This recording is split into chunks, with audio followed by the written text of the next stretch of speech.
Assalamualaikum warahmatullahi wabarakatuh.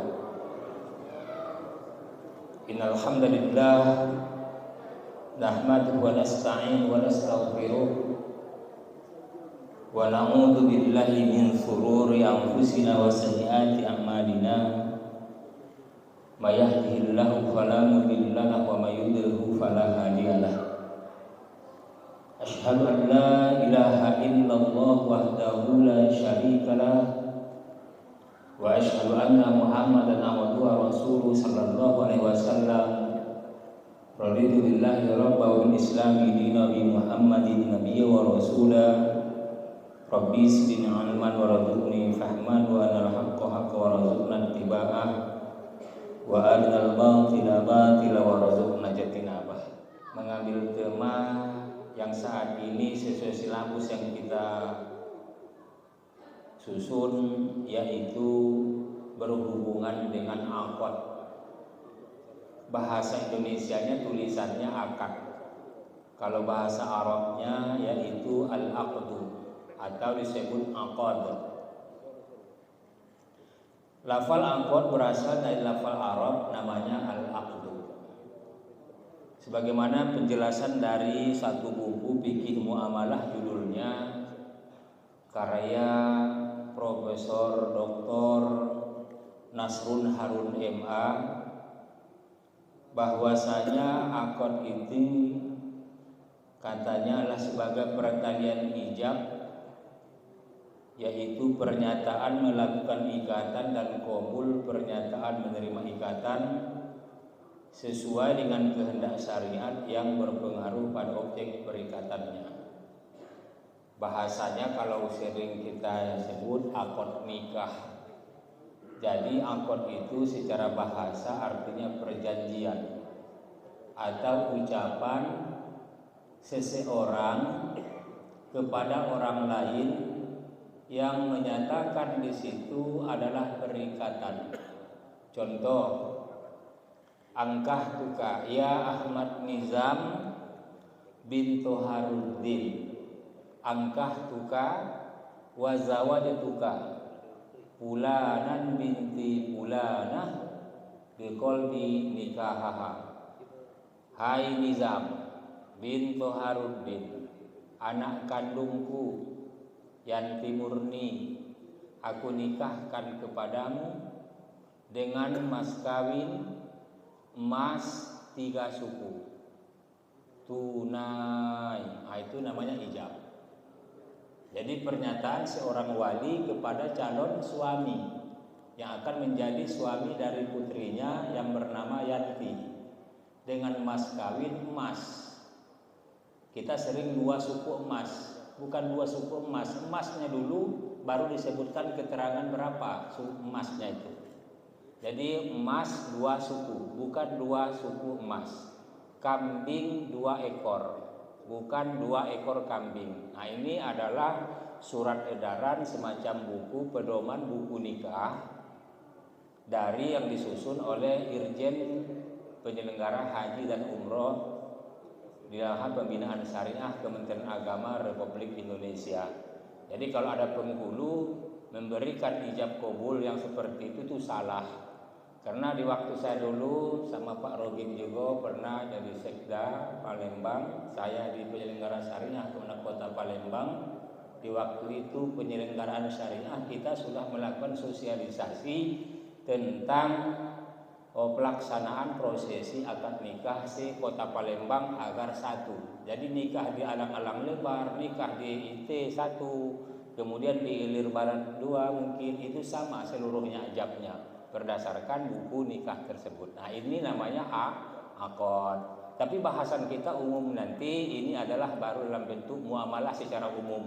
Jadi dapat kita pahami dari penjelasan Profesor Dr. Nasrun Harun MA dalam bukunya adalah fikih muamalah ini, ijab itu artinya pernyataan seseorang. Kalau akad nikahlah walinya di sini kepada orang lain. Dalam buku nikah tadi adalah calon pengantin, jadi suami menyatakan bahwa ia menerima dari ijab itu. Nah, penerimaan ijab itu namanya qabul namanya. qabiltu nikahaha, saya terima nikahnya. Nah, kalau bahasa adatnya kalau di Minangkabau itu panjang itu. Saya terima menikahi Yanti anak kandung bapak dengan mas kawin emas 2 suku tunai. Jadi apa yang disebutkan ijab tadi, kemudian qabulnya pun juga sesuai dengan redaksi apa yang telah diijabkan. Nah, untuk menghindari hal ini karena tidak semua kemampuan orang untuk mengulangi ijab qabul tadi, kalau itu adalah terjadi kesalahan bukan tambah benar tapi tambah salah karena rami orang. Jadi secara psikologis kan dia salah, malu, seolah-olah nggak mampu. Nah, banyak beban psikologisnya sehingga dibuat qabiltu nikahaha, saya terima nikahnya dengan mas kawin tersebut. Sudah. Bagaimana Pak saksi? Sah. Bagaimana Pak saksi 1? Sah. Nah, kalau sudah sah katanya barakallahu laka wa baraka alaika wa jama bainakuma fi khair. Nah, begitu biasanya kan? Baru penandatanganan seluruh dokumen N1 atau yang disebut akte nikah itu kan yang lembaran itu. Kalau yang buku yang hijau dan yang merah itu artinya adalah kutipan akte nikah. Jadi akte nikah itu yang disimpan di KUA, yang di KUA yang dalam bentuk buku tanah itu nah, dalam bentuk ini lembaran besar N1 itu.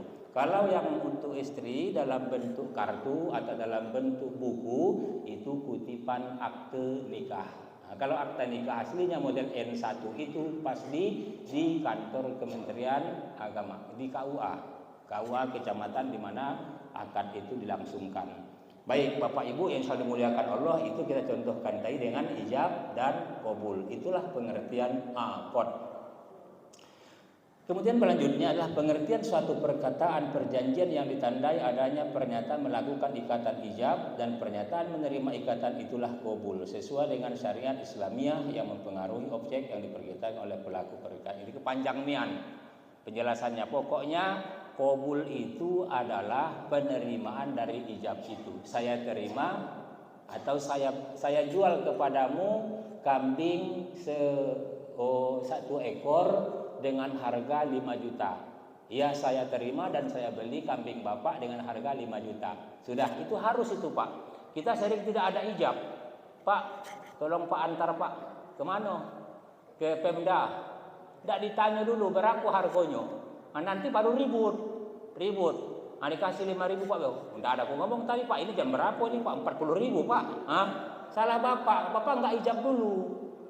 Ya kan Bapak marah-marah. Ya biasa Pak, katanya 5.000 Pak atau 7.000 dari Pemda ke Gramedia itu cuman. Iya Pak, tapi ya Pak nggak ngomong tadi. Nah, jadi kita sering ini tidak mengikuti. Harusnya tanya dulu. Kalau ke sana berapa? Nah, 10.000 atau 20.000 Pak. Tawar 10.000 lah Pak yo.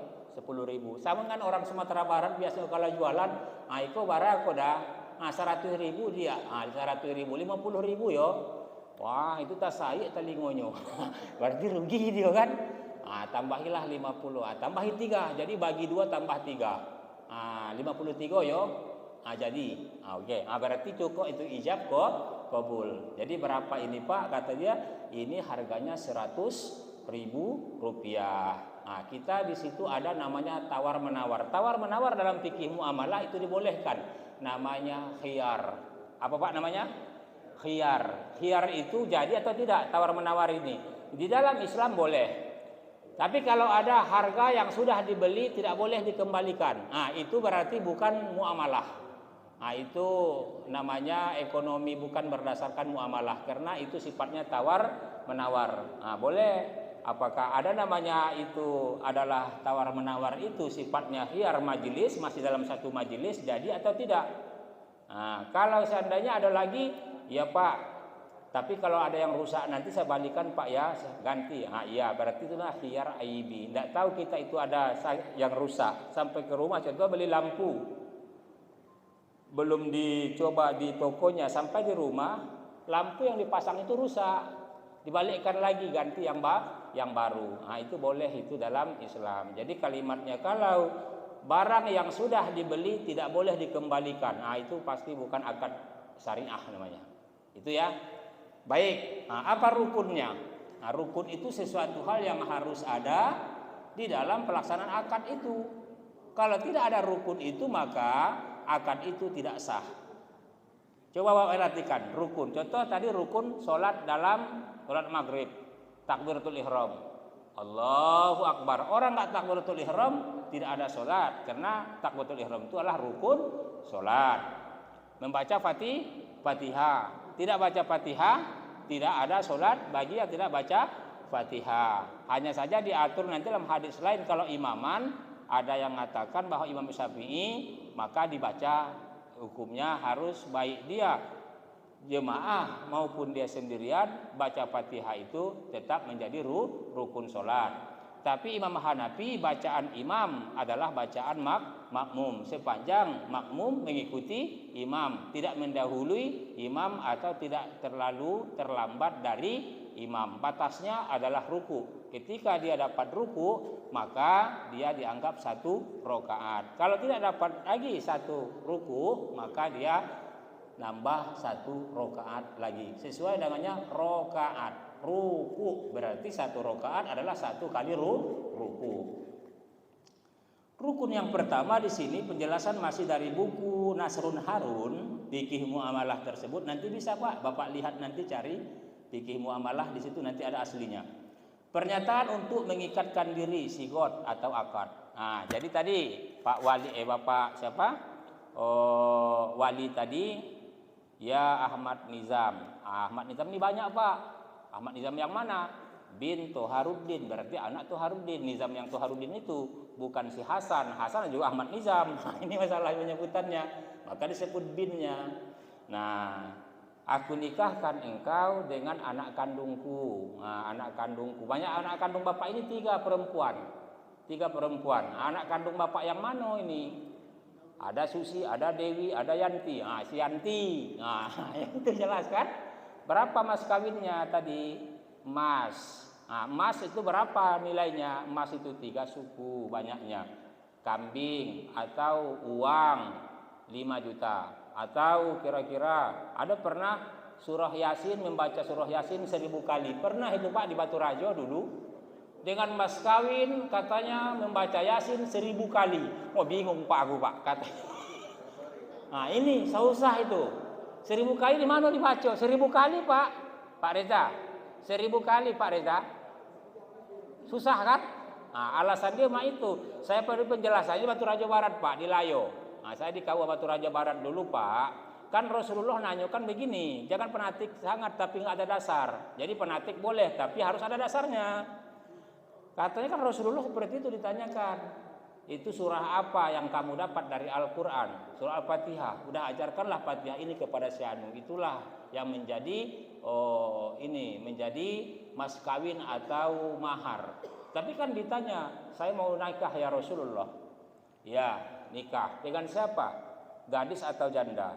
Saya mau dia ini bujang nih. Saya mau nikah dengan janda. Nah, kata Rasulullah carilah yang gadis. Ini cari yang gadis, Pak. Tapi kalau duda samo ini bolehlah jando lah. Nah, itu maksudnya kan? Nah, kamu punya emas enggak? Tidak. Punya dirham? Tidak punya. Apa yang kamu punya?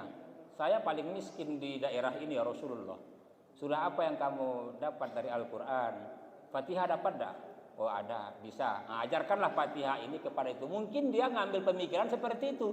Baca Yasin 1000 kali. Nah, kita beri penjelasan jangan menyusahkan. La yukallifullahu nafsan illa wus'aha. Jadi jangan menyusahkan. La diroro wala diror. Jadi jangan menyusahkan dan jangan juga memberikan susah orang. Jadi sesuai dengan kemampuan. Kalau 1000 kali itu di luar kemampuan itu Pak. Tidak tahu kapan itu dibayar. Nah itulah. Kemudian siapa saksinya? Kalau 1000 kali di rumah kan disaksikan tadi pemberian mas kawin. Ini mas kawin Pak. Coba Pak Haji lihat dulu Pak, benar tidak emas? Berapa suku? Ada suratnya enggak? Kan ditanyakan. Ini mana? Nah, 1000 kali tadi. Itu. Kemudian yang kedua pihak yang berakad. Berarti dengan pihak yang tadi adalah calon suaminya. Kalau ini kira-kira mudharabah dengan orang yang mau meminjamkan duit. Kalau itu sewa, mau orang yang menyewa dan orang menyewakan. Jadi nanti ini adalah sifatnya ada sewa, ada musyarakah, ada muradharabah, ada mukhabarah, ada murabahah, ada sewa menyewa. Nah, seperti rental mobil tadi. Nah, ada tadi mobil apa orang udah jam 10 mau ngantar sini atau ojol lah, ojek online. Kalau ojek online itu biasa tertera siapa orangnya, BG-nya, platnya berapa, kemudian biasanya ini berapa harganya ke tempat itu. Tapi ada yang biasanya tidak online karena udah jam 10 malam, tidak ada lagi. Biasanya nongkrong depan Gramedia, saya pernah itu. Bayar 40.000, nak ribut kita nak tahu mana ngomongkannya, memang salah kita. Tidak diharga dulu sebelumnya. Nah, 40 Pak, ini dalam jam 1 malam nih Pak katanya. Ya sudah bayar. Nah, inilah akibatnya. Jadi tipu menipu goror. Kalau syariah ini yang pertama judi tidak boleh. Goror, tipu-tipu tidak boleh. Riba tidak boleh. Nah, jadi 3 ini yang unsur harus dijauhi dalam akad muamalah. Yang pertama tipu menipu, kemudian yang kedua judi, kemudian riba. Tidak boleh itu. Namanya goror. Baik Pak ya. Kemudian yang berikutnya objek akad al-muqaddalah namanya. Jadi adalah yang diakadkan itu adalah objek akadnya apa? Tadi sewa menyewa atau koperasi, simpan pinjam, apalagi kira-kira musyarakah berserikatan, rohan pegadaian menyelesaikan masalah tanpa masalah. Tapi kalau ngomong sama bini buat masalah itu Pak. Iya, menyelesaikan masalah tanpa masalah. Harus ngomong. Lagi digadaikan rumah tanpa ketahuan bini, jadi masalah. Nah, itu harus tahu juga dia. Paham ya? Jadi ada orang yang berijab, ada orang menerima ijab atau kabul, kemudian ada bentuk objeknya. Kita lanjut. Ini jenis akad. Nah, tadi dalam bentuk pengertian akad, rukun akad. Ini Kak Rohamzi tinggal 15 menit lagi. Nah, tidak selesai ini memang waktunya dikit. Tidak apa-apa ya. Yang pertama akad tabarru, artinya transaksi kebajikan terdiri dari korot. Korot itu artinya meminjam utang. Jadi meminjam uang. Kak Rohamzi, aku pinjam dulu Kak uang kakak. Untuk apa Dindo? Aku nak bayar SPP. Berapa SPP-mu Dindo? 6 juta. Nah, ini kapan bayar? Nah, itu harus jelas itu. Kapan bayarnya? Nah, itu utang. Nah, utang itu boleh, tidak apa-apa. Di 6 juta ya, tapi balikkan kakek 7 juta yo. Ah, itu ada ribanya yang 10 juta tadi, yang 1 juta. Ingat deh Pak ya Dindo ya, kamu pinjamkan 6 juta tuh, balik kakek. Itu harus 7 juta. Kalau terlambat sehari itu 100.000, ingat. Jadi tambah sehari, 2 hari, tambah 3 hari, tambah 4 hari, akhirnya besaklah nanti pokok besaklah bunga daripada pokok. Itu namanya riba nasiah namanya. Paham ya? Kita lanjutkan. Berikutnya rohan. Nah, rohan ini pegadaian. Apa itu pegadaian? Meminjam uang kepada lembaga pegadaian dengan jaminan. Apa jaminannya? Ditanya dulu. Kalau di konvensional nggak ditanya untuk apa uang itu. Tapi kalau pegadaian syariah ditanya untuk apa Bapak? Saya mau pulang kampung lihat ibu sakit di Padang. Nah itu. Berapa Pak? 100 juta. Banyak Pak 100 juta. Nah, apa kira-kira jaminannya Pak? Nah, jaminannya mobil Avanza 2017. Nah, laku nggak kira-kira 100 juta? Laku lah ya. Pasti 100 mungkin 140 lah, 150 juta. Jadi jaminannya itu harus lebih tinggi nilainya dibanding uang yang dipinjam. Nah itu beda meminjam. Kalau sama kakak tadi percayaan baik, Kak pinjam duit kakak. Nah juga tidak ada jaminan. Tapi kalau rohan harus ada jaminannya. Jaminannya apa? Nah selama itu duit belum dibalikkan, mobil Avanza itu di pegadaian. Nanti pertanyaan lagi, boleh nggak kira-kira mobil kakak itu dipakai untuk rental oleh pegadaian? Nah ini masalah. Atau ditaruh juga di situ. Kalau ditaruh di situ yang pertama tidak boleh. Karena itu masih barang kakak, bukan barang pegadaian. Kalau parkir di situ kakak bayar. Nah, begitu. Berapa parkirnya? Ya berapa parkir di situ sesuai sepakatan di akad tadi. Pak, ini kan kami pelihara, tidak kehujanan, dijamin tidak rusak, tidak hilang ini. Kalau hilang kami ganti. Nah, begitu. Parkirnya Bapak bayar. Jadi itu di luar daripada uang Bapak pinjam. Nah, begitu dalam syariah. Paham ya? Nah, bukan ditaruh di pegadaian kemudian dibawanya di rental Hulu Kilir Muara II Palembang. Oh, habis. Kalau 3 bulan habis Pak bannya itu. Batu Raja Palembang saja itu 275 kilo. Itu dari Pemda itu, Kemelak itu di Pemda Batu Rajo. Nah, Kemelak itu Pemda Batu Rajo, Oku ya, Pemda bukan Pemda Rajo. Kalau Batu Rajo itu kotanya. Ini kalau Pemdanya Oku. Nah, Oku di Kemelak itu 275 kilo sampai Palembang. Itu kalau 3 bulan habis ban bapak. Nah, itu tanggung jawab dari Pegadaian. Kalau di syariah tidak boleh dipakai karena itu adalah masih hak orang yang meminjam uang tadi, yang mana dia jadi barang jaminan, itu rohan. Kemudian ada namanya hiwalah, ada namanya wakalah. Ini penangguhan hutang, hawalah. Hutang sebenarnya saya yang minjam rumah, hawalah. Tapi di wakalah ini, hawalah ini, ada bank yang ini utang saya kepada developer sebenarnya. Tapi menggunakan dengan Bank Sumsel Babel Syariah, utang saya dengan developer. Kemudian developer tadi adalah di Bank Sumsel melunasi kredit saya, dan saya membuat ikatan dengan Bank Sumsel Babel sampai lunas, mungkin 10 tahun. Nah, itu hawalah namanya. Harusnya itu utang saya. Tapi karena tadi saya cari bank untuk membayar hutang saya tadi, itulah si Bank Sumsel Babel Syariah. Dia itu udah cash, sudah selesai. Tapi sertifikat tanah ini rumah saya yang di Mustika Perdana Blok C1 nomor 17 itu dipegang oleh Bank Sumsel Babel. Kapan saya dapat sertifikat itu? Setelah saya lunasi. Berapa? 10 tahun. Ada yang 5 tahun. Kalau 10 tahun berarti agak mahal. Kalau 20 tahun lebih murah. Kalau 5 tahun tambah mahal lagi. Nah, karena dia hitungnya adalah bisnis juga. Nah, ini namanya akad. Paham ya? Nah, kemudian berikutnya adalah wakalah. Saya wakilkan. Contohnya membayar BPKB.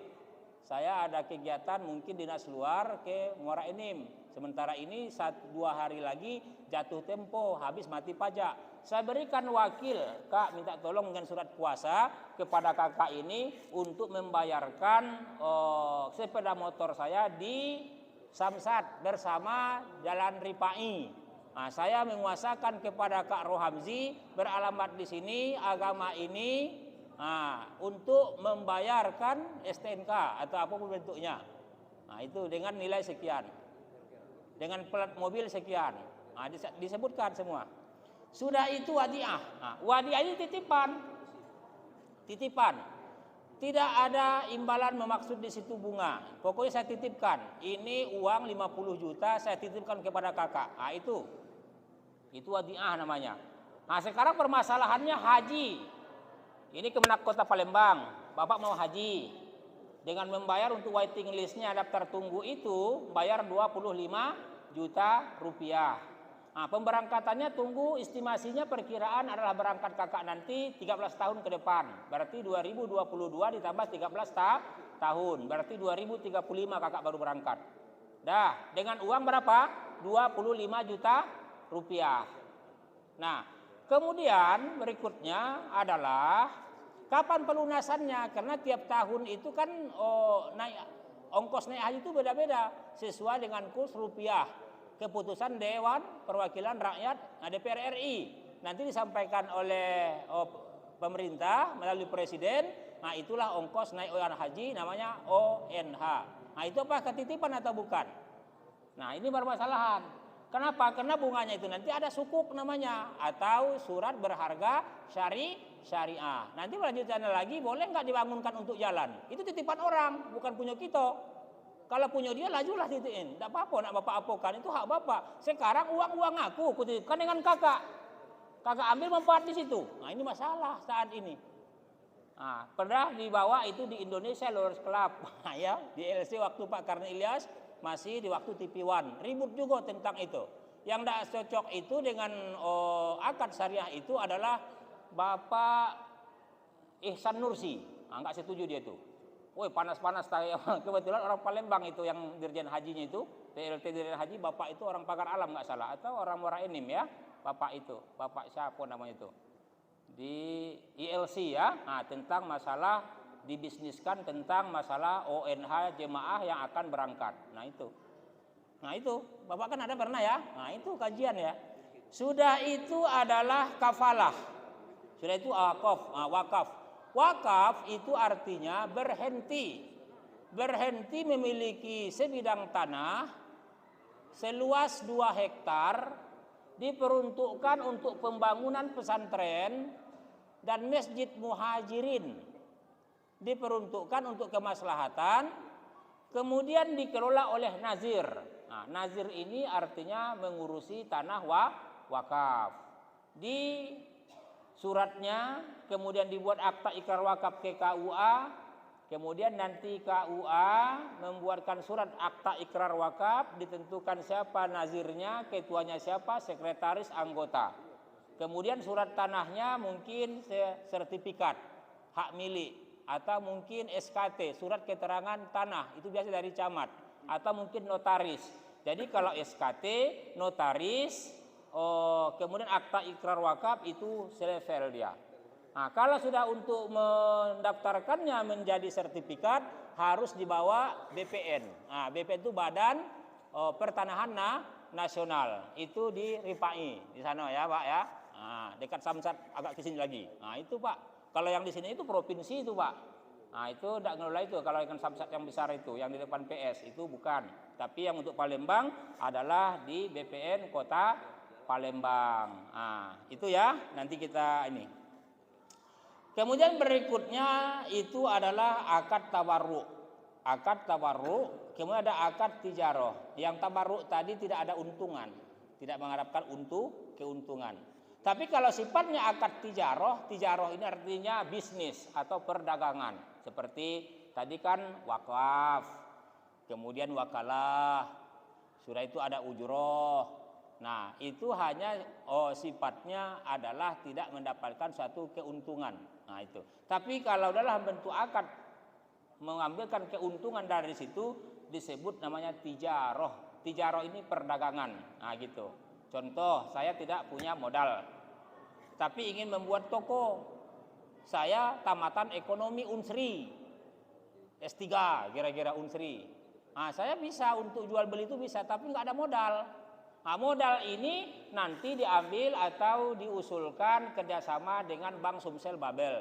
Jadi Bank Sumsel Babel nanti mensuplai dana, kemudian saya akan mengerjakannya. Kemudian dari hasil bisnis itu dibagi, namanya bagi hasil. Berapa untuk bank sebagai yang mensuplai dana, kemudian berapa bagian saya sebagai pengelola dana itu. Nah, itu Pak ya. Nah, nanti banyaklah kita ini kan ya. Akad baik. Nah, baik itu artinya jual beli. Baik bukan bayi. Kalau bayi mah itu tulisannya BAYI, bayi. Nah, ini baik. Nah, itu ya. Baik. Al bai'u mislur riba. Jadi jual beli itu mirip riba. Wa halallahul bai'a wa harramar riba. Allah menghalalkan jual beli dan mengharamkan riba. Padahal pada prinsipnya itu riba. Hanya membedakan beda tipis antara jual beli dan riba. Nah, nanti kita jelaskan. Di sini ada namanya murabahah. Ada bai'us salam. Nah, salam ini begini. Contohnya minyak goreng. Kemarin tempat putus. Nah, ini namanya salam ini. Karena permintaan masyarakat Pemda banyak, hampir di sini mungkin 3.000 KK. Anggaplah 3.000 KK. Di Indomaret, Alfamart, Dakati. Apalagi yang di toko-toko kita. Masyarakat tidak ada. Sementara kira-kira Kak Rohamzi ini memang toko dia biasanya menjual itu. Jadi datang, Kak Haji, minta tolong ya. Nanti kalau ada minyak goreng itu aku pesan Kak yo, berapa liter? Nah, kira-kira tanya berapa liter. Aku minta nanti Bimoli mereknya, harganya kalau Bimoli itu 52.000 Dindo. Nah, Bimoli, ingat itu. Mak mana bentuknya? Ini dia bentuk barangnya. Warnanya ini, tulisannya ini, yang ukuran 2,5 liter, ini dia Dindo. Harganya 52. Nah, aku minta 2. Berarti 2 Bimoli. Nah, jadi bentuknya sudah tahu, uang duluan. Dikasih uang duluan, dan juga nanti kriteria dari akan barang yang akan dibeli itu sudah ditunjukkan kepada orang yang sudah mesan tadi. Nah, itu namanya salam. Jadi duluan uang. Karena permintaan banyak, takut harga mahal, dan takut tidak kedapatan nanti, tidak ada bagian, sehingga saya pesan uang dulu, barang kemudian. Nah, itu namanya jual beli salam. Paham ya? Kalau murabah tadi langsung, ini dia barangnya telok 2 kilo. Harganya 46.000. Nah, ini ditimbang. Udah bawa, ini uangnya, teloknya ku bawa. Nah, itu namanya langsung itu majelis. Tapi kalau salam, uang dulu, barang nanti. Tapi sudah disampaikan sebelumnya kepada calon pembeli tadi, bentuknya ini dia, bukan merek lain, bukan Fortune ya, Bimoli. Nah, itu harus jelas itu. Karena nanti harganya beda. Kalau Fortune cuma 50. Nah, sekarang sudah 42 kabarnya, lagi promo Pak. Kabarnya ya. Insya Allah jangan lagi itu kebutuhan masyarakat sangat itu ya. Itu hubungan dengan perut itu, ribut wong ge. Ijaroh mutahiyah bitamlik, kemudian sab dan barter. Sorpun dan barter. Barter itu tukar yang nilainya sama. Contoh barter. Barang sama barang. Kalau jagung berapa? Saya ganti dengan beras. Yang nilainya hampir sama nilai jagung dengan beras, sama-sama makanan pokok. Tapi aku udah bosan, atau kentang lah, sama-sama makanan pokok, karena di situ adalah ada energi juga kan, karbohidrat juga. Nah, cuman beras ini katanya dia mau diet. Nah, kalau ada diet, ya salah. Pokoknya nggak mengurangi, nggak pakai beras lah. Saya pinginnya nak makan jagung baik atau makan kentang baik, kan fungsinya sama juga karbohidrat itu kan. Nah, tapi harganya harus sama. Jadi dikasih dia tadi kentang, kemudian dikasihnya beras. Nah, itu tapi nilainya sama. Dalam hal ini kalau itu sama boleh. Jadi bahasa kita konversi. Nah, konversi. Kalau zakat fitrah itu 2,5 kg makanan pokok, kita ganti dengan uang yang seharga nilai 2,5 kg. Nah, kira-kira samalah. Ada bentuk uang, ada dalam bentuk beras. Mungkin dia tidak galak beras, aku tidak galak beras Pak, aku minta uang. Nah, berarti barter, sudah. Nah, itu barter namanya. Sudah ya. Kemudian selanjutnya musyarakah. Ini artinya kesepakatan. Kak Haji kira-kira punya modal 1 M. Kemudian saya punya uang cuma 100 juta. Kemudian kita akan buka suatu kerjasama buat pabrik. Pabrik apa? Minyak goreng. Itu Pak. Minyak goreng. Kemudian dari perusahaan kita nanti itu dengan saham yang kita punya itu kan pasti ada menghasilkan atau menguntungkan. Ketika untung sama dibagi. Ketika rugi sama ditanggung. Nah, itulah. Yang barek sama dipikul. Yang ringan sama dijinjing. Kalau ada sama dimakan. Ndak kate sama dicari. Nah, ini. Jangan kalau ngali galak. Nambah paca, ngurangi bisa, pas bagi, dah galak. Nah, ini biang kerok mama itu. Biang kerok itu, getah basah mamang itu. Tak jadi ini. Nah, itu namanya musyarakah atau perserikatan. Ya, musyrik. Nah, musyrik itu kan kata musyrik itu memperserikatkan Allah mencari Tuhan selain Allah. Itu orang yang memperserikatkan Tuhan. Padahal Tuhan itu qul huwallahu ahad, satu. Nah, kira-kira gitu. Nah, mencari Tuhan selain dari Tuhan itu. Nah, itu namanya syirik. Orang yang berlaku syirik musyrik. Nah, pekerjaan kerjasama tadi 1 orang, 2 orang atau lebih, maka itu namanya musyarakah. Bukan syiriknya, dia itu haji 5 kali Pak. Ini maksudnya kerjasama. Nah, maksud kita kerjasama, bukan musyrik yang maksud kita itu. Tapi musyarakah artinya kerjasama antara 1 orang atau 2 orang atau lebih, yayasan atau pribadi. Kemudian mereka sepakat untuk melakukan bisnis bersama. Kemudian ketika ada keuntungan mereka bagi bersama. Ketika itu rugi ditanggung bersama. Itulah musyarakah. Jadi ini kegiatan harian kita nih Pak ya. Kegiatan harian kita yang kita kaji ini. Apalagi nih? Kemudian ada lagi musyarakah wujuh. Ada mudharabah. Mudharabah ini artinya bagi hasil. Tadi mudharabah, uang dikasih atau menyuplai dana adalah bank. Kemudian saya ini hanya pengelola. Karena hanya saya punya ilmu. Tapi saya tidak punya modal. Nah, sementara yang punya uang pemodal tadi, dia punya uang, tidak punya ilmu atau tidak ada waktu untuk mengelola itu, maka diserahkannya kepada orang untuk mengelolanya. Nah, jadi ini adalah jasa, sementara ini adalah modal, sehingga nanti dibagi hasil. Itu namanya mudharabah. Nah, jadi jelas ya, syariah-syariah ini kalau di syariah pasti udah biasa ini. Jadi kalau anak-anaknya kakak ini ada di PB, anaknya nggak salah, ini mengurusi tentang mudharabah itu tentang masalah toko, contohnya PS Palembang Square. Nah, enggak mungkin punya orang satu dia, atau ya banyak lah ya, nah, yang perkebunan. Nah, ini khusus masalah toko ini, perdagangan. Kalau muzaroah, nah ini lain. Tadi sarjana ekonomi. Kalau muzaroah ini sarjana pertanian. Dia itu ilmu pertanian S2 Unsri. Ya, tapi dia punya tanah, tidak ada bibit, nak beli pupuk dah ganti, nyemprot itu untuk rumput dah ganti. Nah, kemudian dia mengadakan kerjasama dengan pertanian. Jadi kalau muzaroah dengan mudharabah, kalau tadi perdagangan, kalau ini kerjasamanya di bidang pertanian. Nah, buat kebun karet 5 hektar. Nah, kira-kira dia hanya mengolah karet baik. Berapa gawe dia? Mungkin gaji dia pokoknya ditanggung kehidupannya. 1 bulan 3 juta.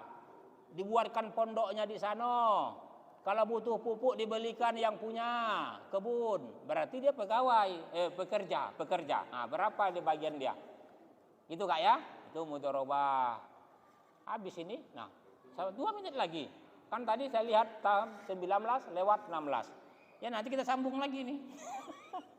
Insyaallah. Ya, muzaroah, musyaqqah, sama tadi mukhabarah. Apalagi? Nah, ini akad tawarruk. Jadi jenis-jenis akad tawarruk ini yang sifatnya tadi adalah bukan dalam bentuk suatu hal ekonomis, tetapi hanya kepercayaan, saling bantu. Na ta'awanu 'alal birri wat taqwa wa la ta'awanu 'alal ismi wal udwan, saling tolong-menolong dalam berbuat kewajiban dan janganlah kamu saling menolong dalam berbuat kejahatan dan keingkaran kepada Allah Subhanahu wa taala. Yang pertama korot, utang piutang. Jadi biasa kita utang, oleh pakailah dek, enggak apa-apa. Kapan dibayar kira-kira? Pokoknya kalau adindo ada duit bayar. Kalau belum juga enggak apa-apa, ditangguhkan dah. Ah, kira-kira itu korot. Sudah itu rohan, menyelesaikan masalah tanpa masalah. Tapi ingat tadi, kalau ada masalah dengan bini, buat masalah. Nah, hawalah. Nah, hawalah, wakalah mewakilkan, kemudian kafalah tadi adalah penanggung hutang, wadiah itu artinya titipan, sedangkan wakaf artinya berhenti saya miliki tanah itu diperuntukkan untuk pembangunan masjid muhajirin dan rumah tahfiz seluruhnya, dan itu dikelola oleh nazir, bukan punya nazir, bukan punya siapa-siapa, tapi milik umat dalam pengelolaannya oleh nazir. Kemudian dibuat akta ikrar wakafnya oleh KUA kecamatan di mana domisili tempat tanah wakaf itu berada. Cukup barangkali itu saja dulu karena waktu membatasi, masih banyak ini, tapi nanti kita lihat ini bagaimana teknisnya. Ini sudah ada masing-masing. Nah, tapi tidak hari ini. Kurasa cukup ya Pak ya. Kak Ramzi, mohon maaf, hanya ini yang dapat saya sampaikan karena waktu membatasi, dan insya Allah ini panjang masih ceritanya ini tentang akad. Udah cukup tuntas dulu, nanti baru kita pilih per satu-satu item ya. Nah, demikian kita akhiri dengan lapaskan hamdalah. Alhamdulillahirabbil alamin. Wassalamualaikum warahmatullahi wabarakatuh. Tanya jawabnya nanti. A'udzu billahi minasyaitonir rajim. Bismillahirrahmanirrahim. Alhamdulillahirabbil alamin hamdasy syakirin hamdan na'imin hamdan yuafi ni'ama wa yukafi mazidah. Ya Rabbana lakal hamdu kama yanbaghi li jalali wajhikal karim wa 'azimi sultanik. Allahumma arinal haqqo haqqan warzuqna ittiba'ahu wa anal batila batila warzuqna jatinabah. Ya Allah, tunjukkan kepada kami ya Rabb bahwa yang batil adalah batil dan beri kuasa kepada kami untuk menjauhinya. Tunjukkan juga ya Allah kepada kami bahwa yang hak itu adalah hak dan beri kuasa kami untuk melakukannya. Rabbana atina fid dunya hasanah wa fil akhirati hasanah wa qina adzabannar. Subhana rabbika rabbil izzati amma yasifun wa salamun alal mursalin walhamdulillahi rabbil alamin. Taqabbalallahu minkum.